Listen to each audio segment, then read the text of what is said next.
So in the last class, we have started a discussion on the final and the most important compound data type in Python called dictionary. We discussed on how to create a dictionary, that is a declaration of a dictionary. During that, we have seen that this is the declaration of an empty dictionary, and this is the declaration of a dictionary together with initializing that with some items. Here in Python dictionary, the item is a pair of key and value, and they are separated by a colon. Individual items are separated by comma. So here in this statement, it is what it is actually doing. It is declaring a dictionary. The name of the dictionary is phone book. It is consisting of three items. This, and this. Individually, the items are separated by comma, and each item is basically a pair, a key value pair. For the first item, the key is Alice, the value is an integer, expected to be Alice's phone number. Second is Bob, and the corresponding value is his phone number, and Charlie, and the corresponding phone number. Together with the creation of a dictionary, we also discussed on how to add an item in an existing dictionary. So this first statement, this statement will be adding a new item in this phone book dictionary. The key will be David and the value will be this number. We have also looked at how to update the existing value. For example, for the item having key Charlie, using this statement we can update the corresponding value. In this example, this number will be replaced by this number on execution of this statement. The other operations associated with dictionaries are checking the existence of a key in a dictionary, accessing items in a dictionary, and removing existing items from a dictionary. These are mostly the most important operations that are associated with dictionaries. So let's start with how to check the key existence in a dictionary. Now I hope you can already guess that using the membership operator, similar to the application in set, tuple, or list, that can also be used here in dictionary to check the existence of a key. Let's say we have this dictionary, phone book containing 4 items, Alice, Bob, Charlie, and David. Now, if, for example, I want to check for the existence of a key, we need to specify that. Basically, we need to use this in or membership operator to check whether the key is actually present in this dictionary or not. Let's look at that practically. Let's say I have dictionary as I have shown you in the slide. If I print it, as you can see, it is containing 4 items. This is the first item, second item, third, and fourth, right? Now, let's say I want to check for the existence of Bob, whether Bob is present in this dictionary or not. What I'll be doing is, specifically, here I am declaring a variable containing the name Bob or containing the string Bob. And here in this statement, it is actually checking whether this Bob, whether this search key, which is Bob, is not in phone book or is in phone book, whatever, it's not an issue. So we can also have like this, if search key is in phone book, then it is present, or if it is else, that means search key is not in this phone book, then is not. Now, if I execute this, as you can see, Bob is present in the phone book. Now, together with that, we can also access the value. So this is the searching key. So the corresponding value will be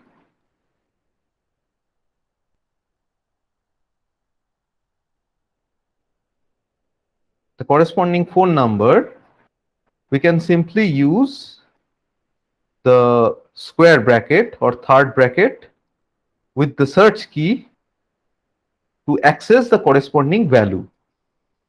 As you can see, Bob is present in the phone book. The corresponding phone number is this. As you can see, this. Of course, if we replace it with something else, say Ellen, which is not present in this dictionary, if I execute this, as you can see, Ellen is not present in the phone book. So this statement is being executed.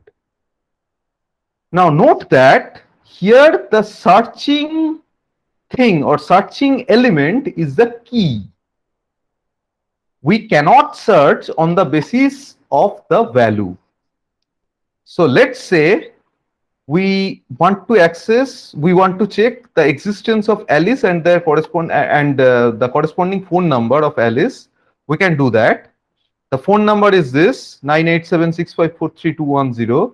Now instead of doing that, if I do this, this will be basically resulting into execution of this statement. The reason is, whenever we will be applying this membership operator, by default, it will be searching on the key field, not the value field. Now, I hope you can already understand why this is the case, because as we have said, in comparison to lists in Python, where the indexing elements are basically some integers, which are incrementally increased by 1, first item in the 0th index, then 1th index, and so on. Here in dictionary, the searching entity is basically a key. So that's why the searching will be based on the first item basically the first entity in an item. If we consider this as an item, the first entity, which is the key, will be considered for checking the existence using this in or membership operator. And note that there is no way to check the existence of, note that there is no straightforward way or a methodical way to check for the existence of a certain value in a dictionary. The searching will be based on the existence of the searching item or searching entity as a key in this dictionary.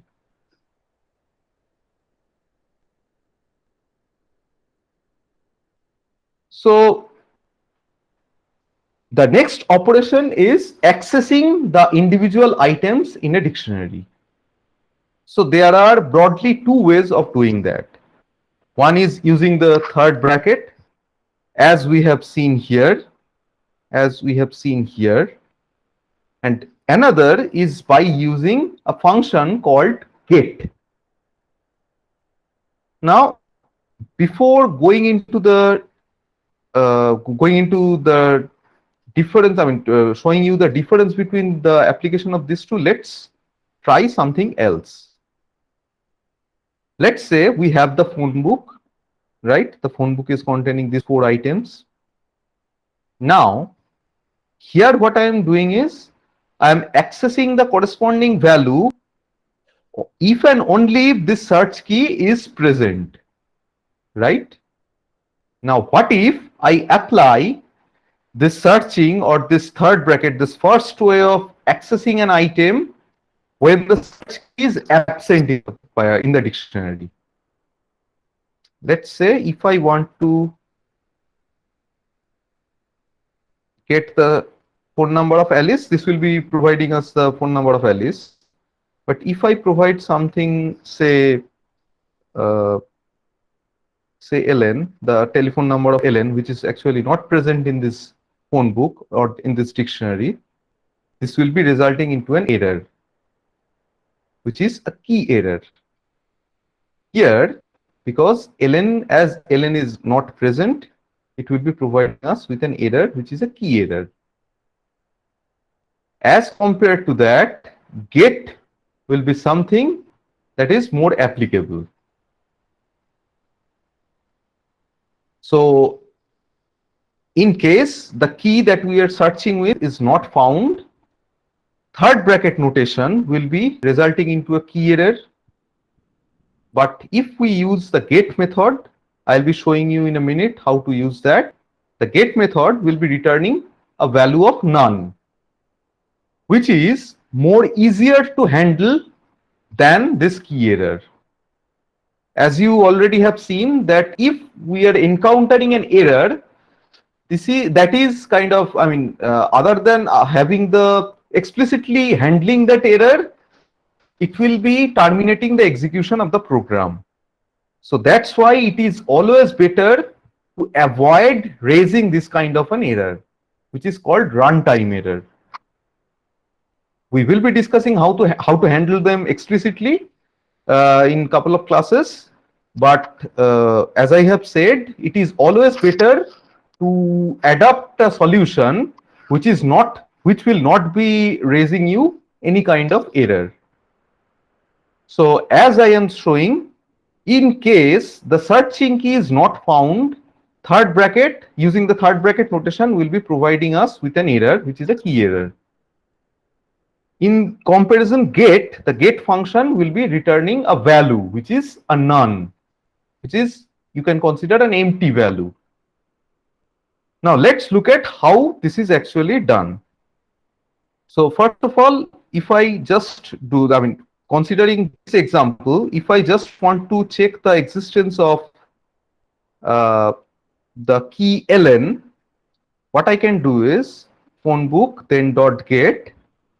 Instead of earlier I was providing the searching key in the third bracket, here what I'll be doing is I'll be calling this get function, and there will be only one parameter, and that parameter will be the corresponding key that I'm searching with.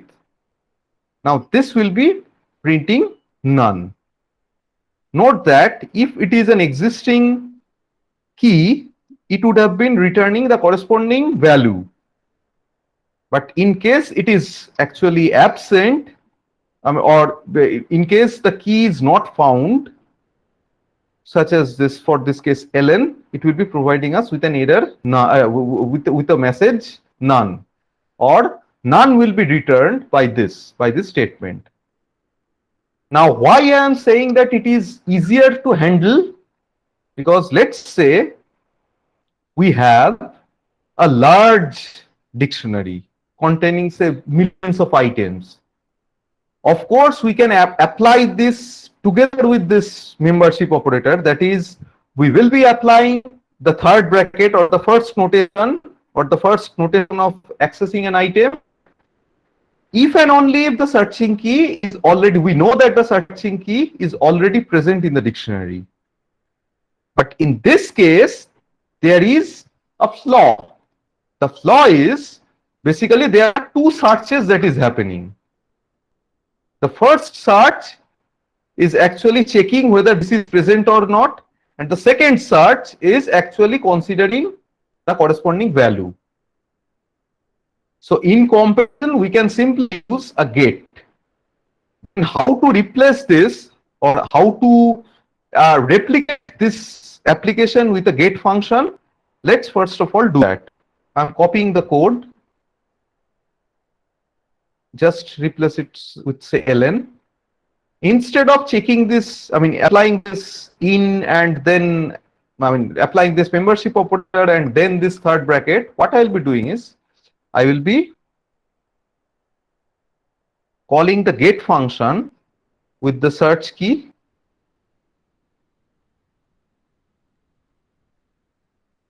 and then I'll be considering taking this. Now, as you might be wondering that this is also be accessing the corresponding item, but in comparison to the earlier one, this can be, if we consider a large number of items in the dictionary, this can be more useful, or basically more efficient. Now this statement we should be using, that if it is not equals to none, that means it is actually present. So Alice is actually present, that's why it is not returning none. if I do something, say something like ln, which is actually absent in the dictionary, it would have been returning, or this statement would have been executed, right? There is another way of, improving this solution. The solution is here again, in comparison to this, there is no such, such advantage. Like here again, I'm applying this as all I'm saying that this will be efficient, but still I'm accessing this. Still I'm accessing the phone book twice. Once here by calling this get, and another time is here. So another improved way or more efficient way would be to store this somewhere. So say is present equals to this. Now is present will be none if this is not present, and if this is present, if the search key is present in this phone book, is present will be basically the value. So instead of doing this, we can simply use the is present here, and instead of if the statement, if the condition check, we can use this is present here. If I execute this, as you can see, ln is not present. If I do something with Bob, as you can see, Bob is present.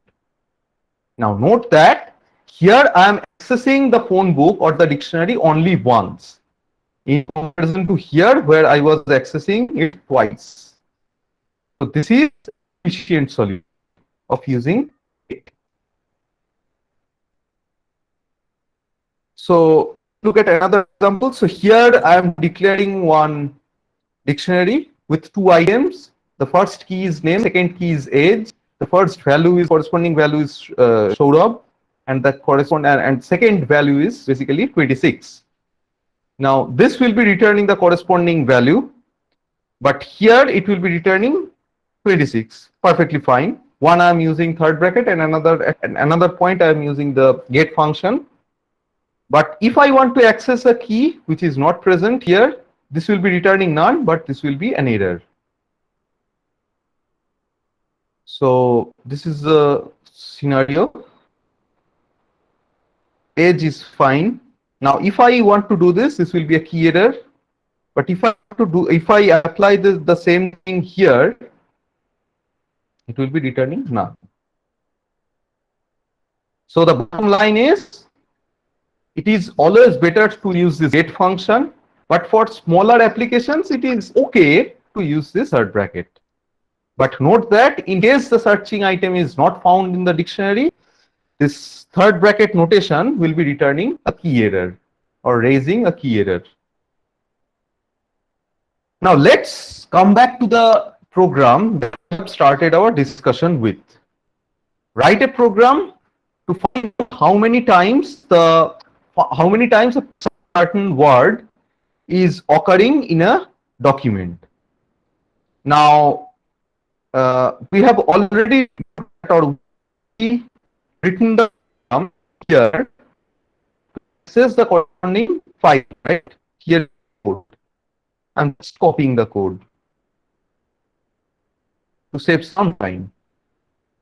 So this is okay, counting the term. Okay. So I have kept it here. Okay, just for the timing, let's do this. Print S. We know this will be printing S, basically the entire content in this fineman.txt file. More on file handling will be in couple of weeks. In couple of classes, we'll be discussing what is this R and all in more, in a more elaborated way. But for the time being, just consider that this is opening this fineman.txt file, which is saved in the same directory as this IPYNB file. This is opening this file in the read mode, and the individual lines are being read and they are being concatenated in this string. And this string at the end of this for loop is basically the content file.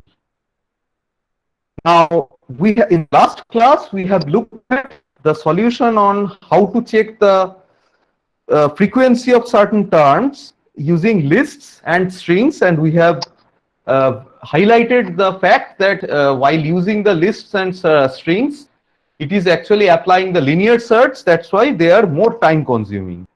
Now I will be doing the same thing using dictionary. Another thing in comparison, we were applying the strings and lists is whenever we will be searching for items, every time it will be a linear search, a fresh linear search. So every time it will be taking, if there are n items, it will be taking order of n times. That is, every time at the worst case, it will be checking all the words one after the other. Can we improve upon that? Yes, we can improve on that using dictionary. First of all, let's declare an empty dictionary. Let's call it say word freq. In short, word frequency. Now I am opening the file here.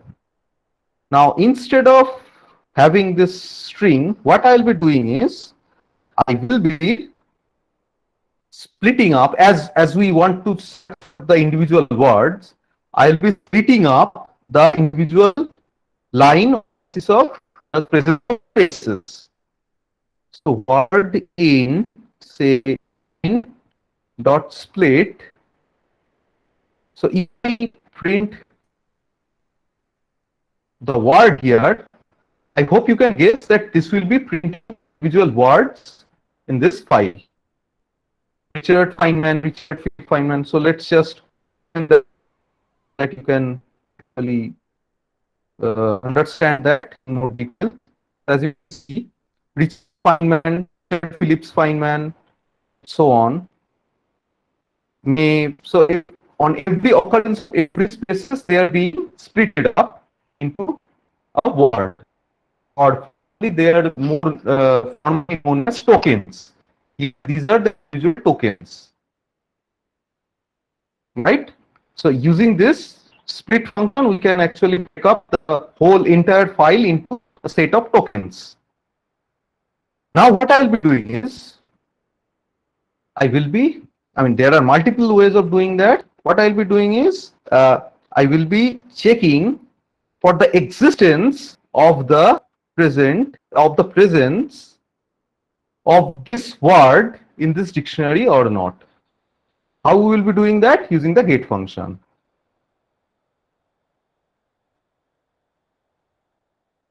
So this will be, individually these are the words.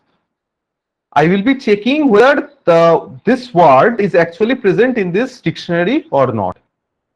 And if it is present, if is present is not equals to none, that means this item is present, already present. What I will be doing is, I will be incrementing the corresponding count. So this dictionary will be basically a key value pair. This will be basically a dictionary will be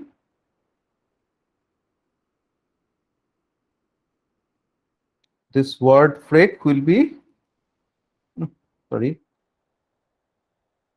this word freq will be a key dictionary with where the key is the dict, where the key is basically the word and the corresponding value is basically the count or frequency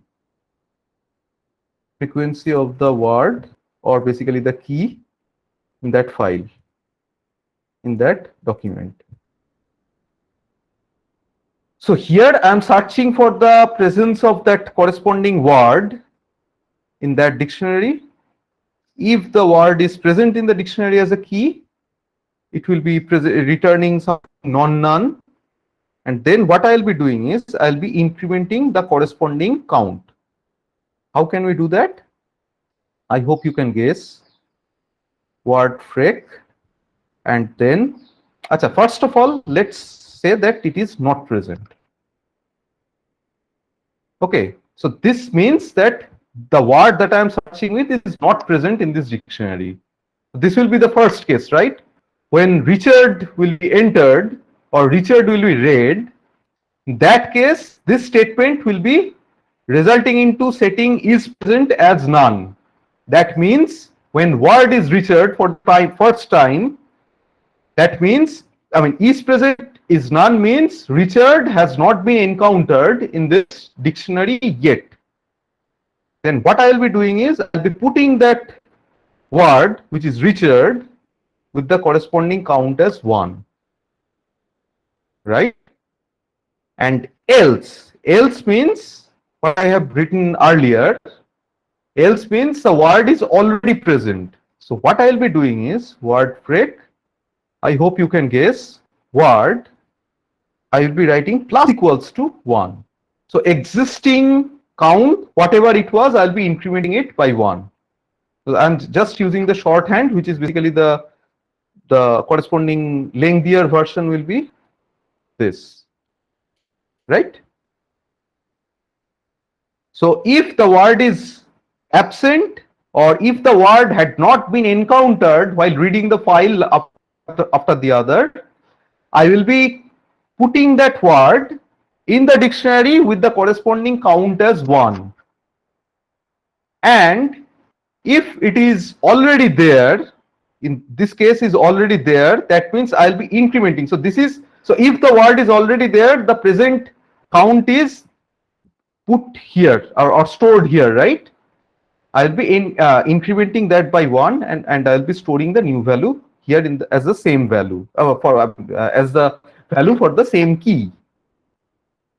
Right? Now, if I just execute, there will be no immediate output, as you can guess. Now, if I print the word freq, sorry, you can see it will be a key value pair. As you can see, all total is present 13 times, Feynman 150 times, Phillips only once. Here, first bracket then may, as we are only considering the space as the splitter or the word splitter or word delimiter, this is considered as the entire, that is bracket then may, or 11 then comma. They will be considered as the individual words or individual keys, and the corresponding value will be the corresponding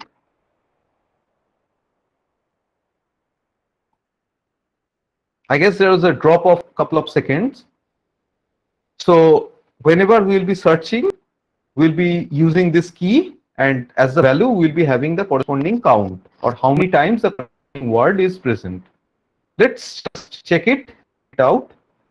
So if I want to check for the corresponding value of some search words, let's say if I want to check how many times the word, say, Manhattan is present in this Richard Feynman's Wikipedia article, what we do is word freq in third bracket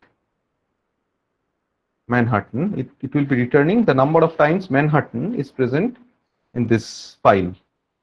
Now note that I have used here this third bracket because I know Manhattan, because Richard Feynman was a renowned physicist who was in the famous, or you can say the infamous Manhattan Project to make the atom bomb. We know that he was present, so it is expected that the term Manhattan will be present in the dictionary, in the file, in the Wikipedia article on Richard Feynman at least once. But here you can see that it is present 4 times. Of course, we can, if we search with, say, physics, it will be, you can see it is present only 5 times, and so on. And if I do something, say, if I search with, say, Bengali, I don't know, I think it is not actually present, so it will be an error because I'm using this third bracket notation here, and Bengali is not actually present. Or if I just search, say, India, I hope it is still not there. Okay. Of whatever we have started with, the more efficient solution. Now, of course, there are ways of improving over this as well. Here there are if and else. We can actually club them together into a single statement. How can we do that? We can have an initial count equals to say 1, and then if we check that instead of doing this, yes, if we do this is not, none, then actually, okay, if this is not none, then we'll be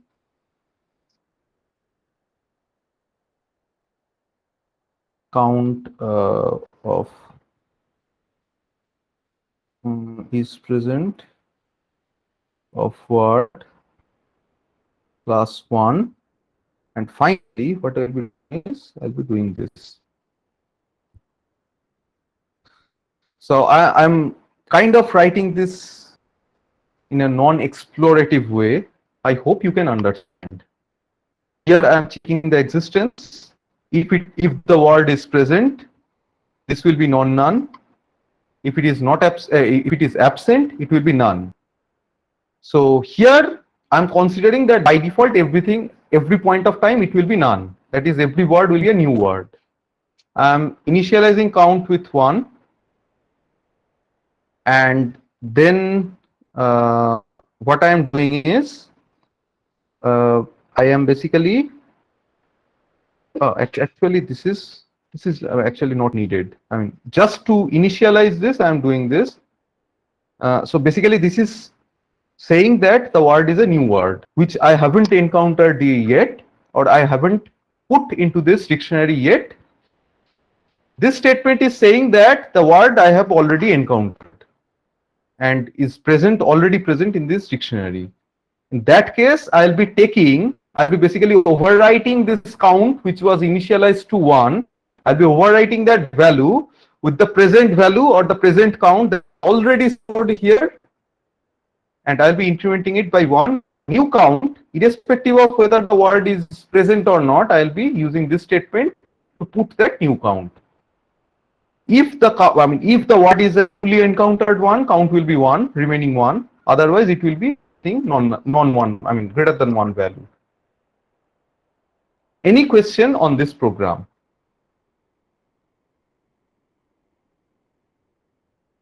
Anyone?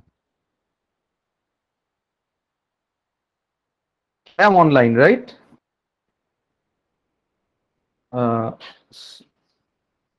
Yes. There's no question.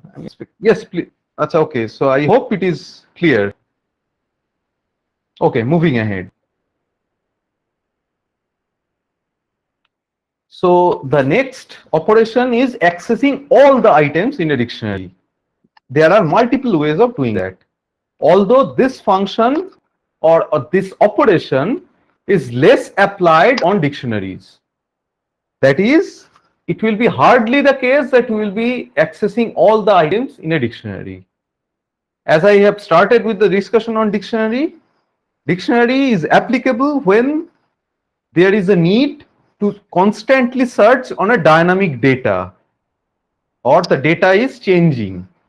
In that case, dictionary is actually applicable. Hardly there will be any application where you need to access all the items. For example, you may consider the roughly say the account keeping system of say State Bank of India or any other bank in around the world. There, let's say we are storing the name of the customer, their account number. I hope you can guess which would be the key, and the amount that they had got, they have in their account, right? So the name, address, amount in their account will be all stored as the value, and the key will be their account number, right? Because they are unique. It will be hardly the case that one bank will be printing all the account numbers as well as together with their corresponding amount that they had got in their account. It will be hardly the case. Unless there is something fishy going on, people will not be doing that. So the point in, I mean, raising this issue or raising this example is there will be hardly the case of printing all the items in the dictionary or accessing all the items in the dictionary. But still, if there is a case, here are certain ways of doing that. First of all, print all the key, all the items. We can use this statement for X in, this is a dictionary, let's say district. This will be printing all the keys. So this statement will be printing all the keys. This will be printing all the values in the dictionary. And this will be printing, again, another way of printing all the values in the dictionary.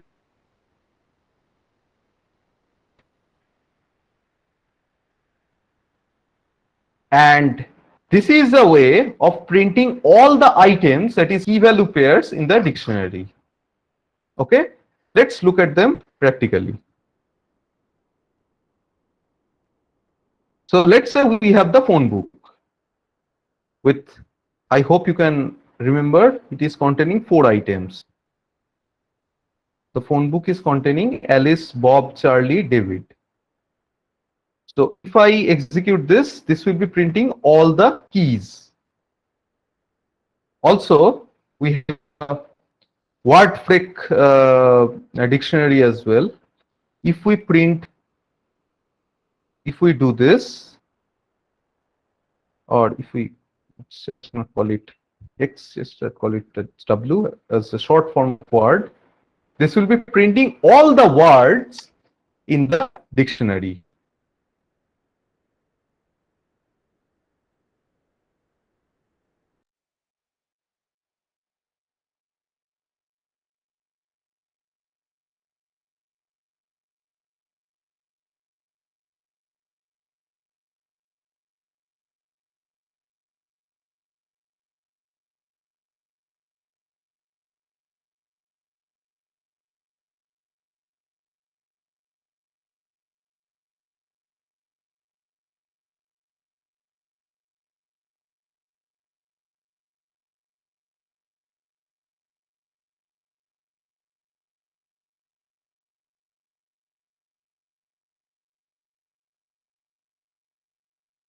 Sorry, there was a drop in connection. I hope I am audible now, right? Yes, sir. Okay, sorry for Yes, that. sir. So I was talking about how to print all the keys in a dictionary. So this was one of the way. So here I was printing all the keys or all the names in the phone book. Similarly, if I apply this, this will be printing all the words in the dictionary WordFreq, right? That is all the words in this file. Now a question to you. Will there be a repetition of words in this list? Anyone? If I copy, if I check all the keys here, will there be a repetition? No. That is same words occurring more than once? Correct. The answer is no, because every time a repeating word is occurring, what I am doing is I am actually incrementing the corresponding value. I am actually incrementing the corresponding value here. So as we know here in this example or in this dictionary, the key is the word and the keys are unique. So these are some unique words that is present in this file, and there will be no repetition. Okay. Here it will be printing all the corresponding values. Here it will be printing all the phone numbers stored in this dictionary. Here this will be printing, again, another way of printing all the values. Correspondingly, this is basically a values function.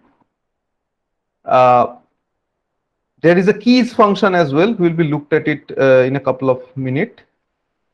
And here this will be basically looping through all the keys and values, basically all the items, and this will be printing all the key value pairs, key and value. Okay. sorry.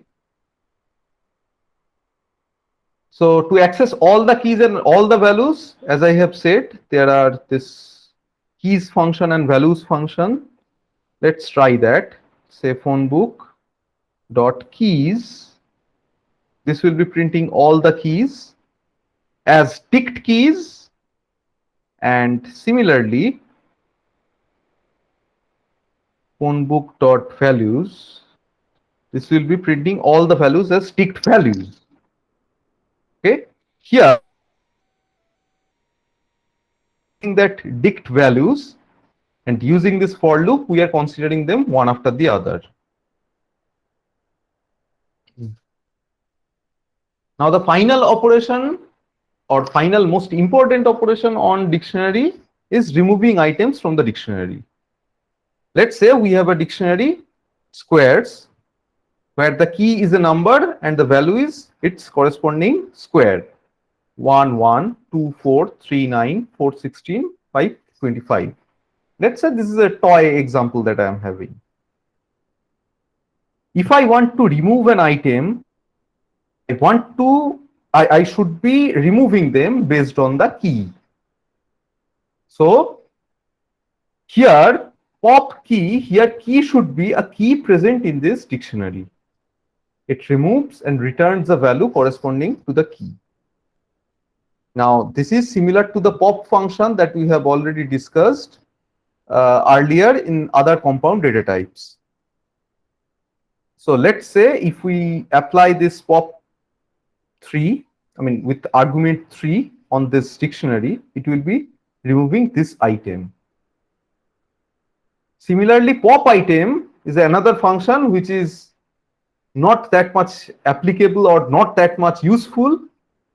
It removes and returns an arbitrary item. And of course, we can use the keyword, the reserved keyword del to remove an individual item or the entire dictionary itself. For example, this will be removing this key value pair, 416 key value pairs. Let's look at them practically as well. We have this. So this will be, so as I was saying, pop, the corresponding key will be remove, the key value will be returning the corresponding value. Now, if I do this, deleted will be containing the value 9 because I am deleting the key value pair or the item having key as 3 and the corresponding value will be returned. So deleted will be 9, right? Now another thing to try is, let's say I call this, sorry, squares dot pop. If I say something that which is not present, say if I apply, say if I remove this, if I apply, I mean if I execute this, this will be a key error because 7 is not actually present in this dictionary.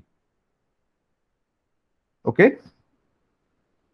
And of course, pop items is another thing, another not that much useful function. So print say squares. Okay, so squares is containing 1 1 2 4 4 16 5 25. If I call this with say pop item, so this item is arbitrarily removed. Now if I print the dictionary, it is containing these 3 values or these 3 items. Of course, tail can also be used. This will be deleting this key value pairs. As you can see, resulting is this. And of course, we can delete the entire square or entire dictionary using the del function. There is another function called clear, which remove all the key item pairs, which will be basically resulting into an empty dictionary.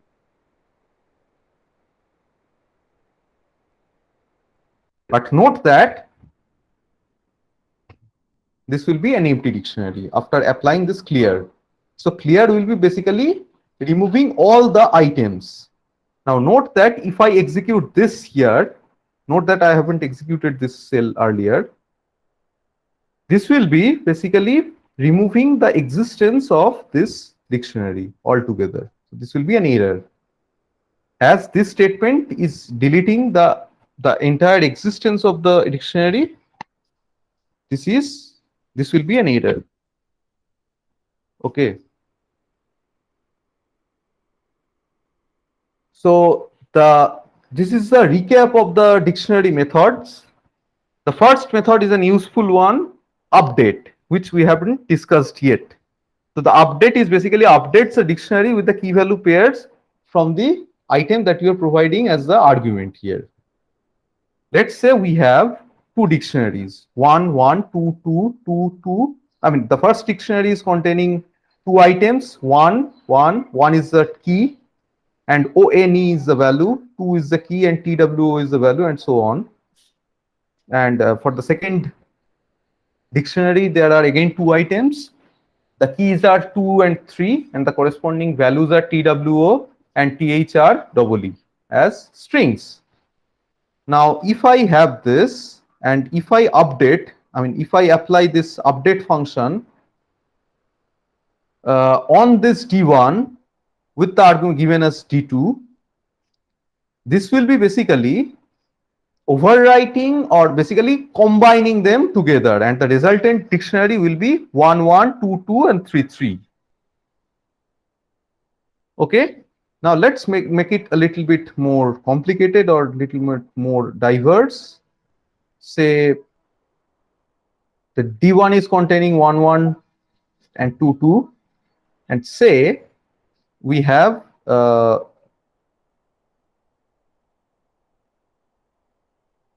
something like this. So although it seems that it is basically keeping this, is basically whenever I will be applying this update function with D2, it will be replacing. So after this, so I mean on execution of this, if I print D1 and print D2, D1 is 1, 1, D2 is D1 is 1, 1, 2, 2. Let's make it all caps. Then it will be easier to discriminate. Okay. So D1 is 1, all small ONE, 2, all small TWO. D2 is 2, all capital TWO, 3, all capital THREE. Okay. And if I execute this, oops, sorry. This. Now if I apply D1 dot update D2, this D1 dictionary will be modified, and the resulting dictionary will be, so basically this item, so this item will be remaining as it is, this item will be replaced. As the key is same, the value will be overwritten. So the resultant will be 1, 1, 2, 2, and 3, 3. 1, 1, 2, 2, and 3, 3.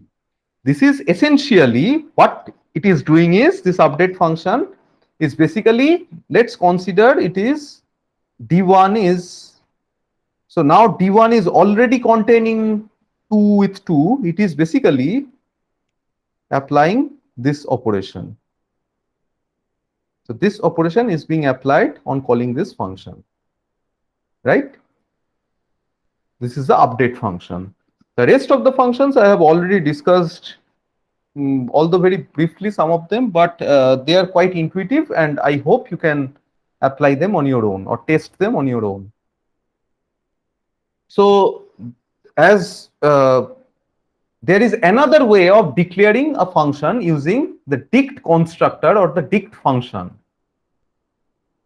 So the dict function, so this was the way that we have discussed of declaring a function with multiple items, individual items separated by comma, and items, that is key and value pairs, are separated by colon, right?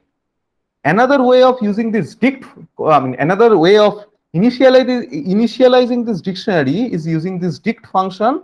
The syntax is something like this. Here, note that this was a string literal, but this is not actually literal. This is basically a name of the literal or a variable name. But mind that this will be considered as the key. So here the keys are not actually string literals. And instead of this colon, here we are using this equals to define the corresponding value. There is a limitation of using this dict is we cannot actually use anything other than strings as the keys. So this is the limitation. So if I look at it practically, so for the timing, let's just copy it.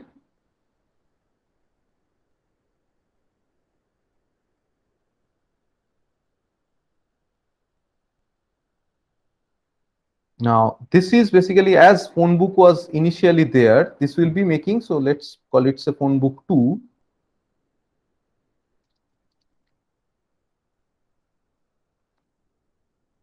As you can see, it is actually, although I am specifying it not as a string, just as a name of a variable, considered as a string as the key.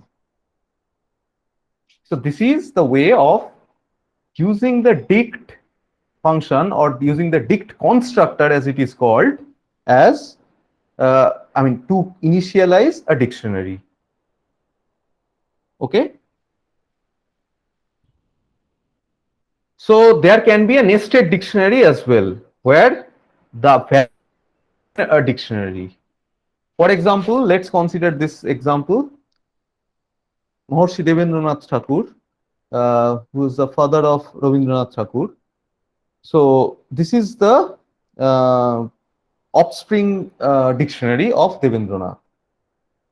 So child 1 is the key and the value is a dictionary. Child 2 is a key and the value is a dictionary.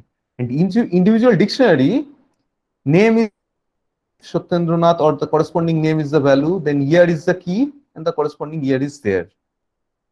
So using this kind of a notation, we can actually declare a nested list. Now, if I print the dictionary, as you can see, the individual items are basically, so this is the key value pair. So this is the item. The key is child 1. The value is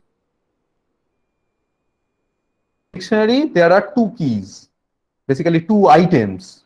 Sorry, not 2 keys, but 2 items. The first item is, the first key is name and the second key is year. The first corresponding value is Satyendranath and the corresponding value is 1842. Right, something like that. I hope you can guess how to access them. Yes, we can access them using the similar way of accessing nested lists using multiple third brackets. So using multiple third brackets, you can use this, and of course we can use the get function as well. So let's look at them here. So let's say if we want to access the first child, or the information stored for first child, we can simply use say third bracket in quote for child 1. This will be printing this, right? And if we want to access the name of the first child, we can apply this. We'll be printing the corresponding name. We want to get the name of the 5th child, we'll be printing Rabindranath. And similarly, we can also use the get function. Get function in the similar way. Dot get, because if either of these keys actually absent in the dictionary, it will be an error, a key error, as we have discussed earlier. So this will be printing the same Rabindranath statement using multiple gates. If either of this is absent, it will be returning none. Okay. So I should discriminate the empty set declaration with the dictionary. I guess I have briefly discussed this, but I mean, as we have seen that to declare an empty list, we can simply use a third bracket. To declare an empty tuple, we can simply use the first bracket, empty first bracket. But similarly for dictionary, as the set and dictionary are kind of similar in sense of using of this curly bracket or second bracket, this will be actually initializing a dictionary, an empty dictionary. To initialize an empty set, we should be using this set function. I think I have discussed this in the last class as well. So I guess it is clear by now. So we will be ending up with exercise for you to try. Write a program to make a phone book with the options of adding, searching, and deleting items from the phone book. Okay, so here the name will be the key. For the time being, let's consider that the name will be, let's assume that the name will be unique. Considering that or assuming that, I would request you to try writing this. Okay, thank you. Any question? Sir, can you repeat the portion where you explained the use of del? Actually, I lost my connection for some Oh, time. okay. So del, similar to the application of, application with the case of lists and other compound data types, del can also be used to delete certain items. So let's say we have this. Let's come at the bottom. So let's say here. So squares is this. Now, if we want to delete an item, we should be said, let's say this or this. If we want to delete an item, we should be using this del. And if we want to, the corresponding key of that item, in this case, say 3. This will be deleting the item having 3 as the key. That is this. So if I execute this and print squares, will be printing, as you can see, this is removed. And of course, if we can also use the del function or the del keyword to completely remove the existence of this dictionary as well. As you can see, after executing this, this will be giving us an error because